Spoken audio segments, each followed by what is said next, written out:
When I decided to launch Friends Church Orange, the denomination nearly told me no. They put me through this big fancy assessment session, which uncovered that I'm not strong in evangelism. And they were right. But you know what's crazy? I planted the church anyway, and now it's a thriving community of faith. And it's crazy that hundreds of people credit me with their faith. They claim that I led them to Jesus. And it's true, kinda. But how could a guy that's terrible at evangelism lead so many people to faith?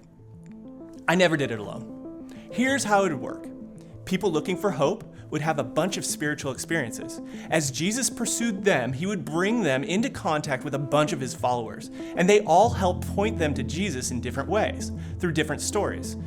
I was just the guy on stage at church who would routinely give people the opportunity to put down a spiritual marker in their lives and say yes to Jesus.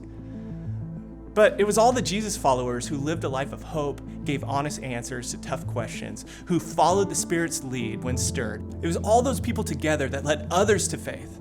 It wasn't just me. In the first century, Jesus sent out his followers 2 by 2. It's the same with you. You're a part of a larger body of believers, and together we bear witness to the goodness of God and the truth of Jesus. You've got a part to play. Your life matters. Your story matters. You've got a story that's going to point people to Jesus. Listen, if you have the Holy Spirit, you've got a story.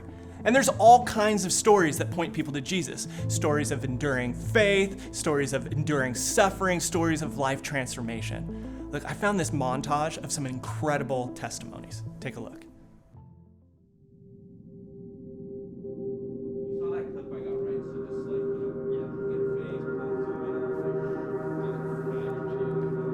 Like that?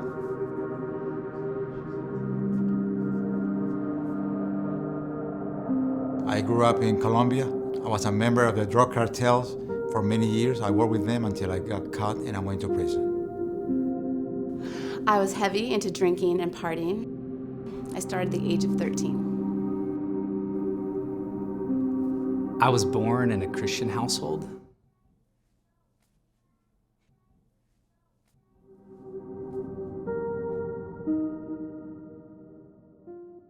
Like, so many of us feel that way.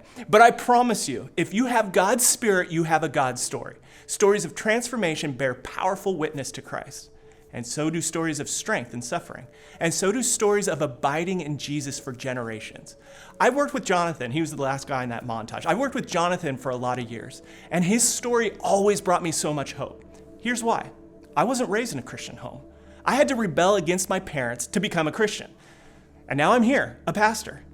By the way, my dad was not happy with my career choice. But anyway, I'm a pastor, and now I have a daughter. I have what's called a PK, a pastor's kid. And guess what? PKs are known for rebelling against their parents by rebelling against Jesus. But I look at Jonathan, and I think, wow, here's a PK who, instead of rebelling against Jesus, he was drawn to him. Jonathan put his dad's life on trial. His dad was a pastor. He put his life on trial to weigh if Jesus was worth following. And he saw authentic faith. So much so that Jonathan followed in his dad's footsteps and now is a pastor. Jonathan gives me hope and inspires me to live with authentic faith, to live a life that testifies to God's goodness. So when others look to me, they can see the faithfulness of God. Listen, I care about you, I do.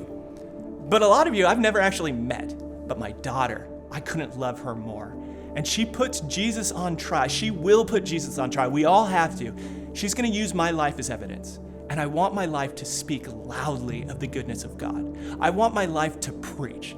When she looks to her dad, who's battling terminal cancer, I want her to see a man whose life is full of hope. I want her to see a man who has hope because he has Jesus, the living hope, our ultimate hope.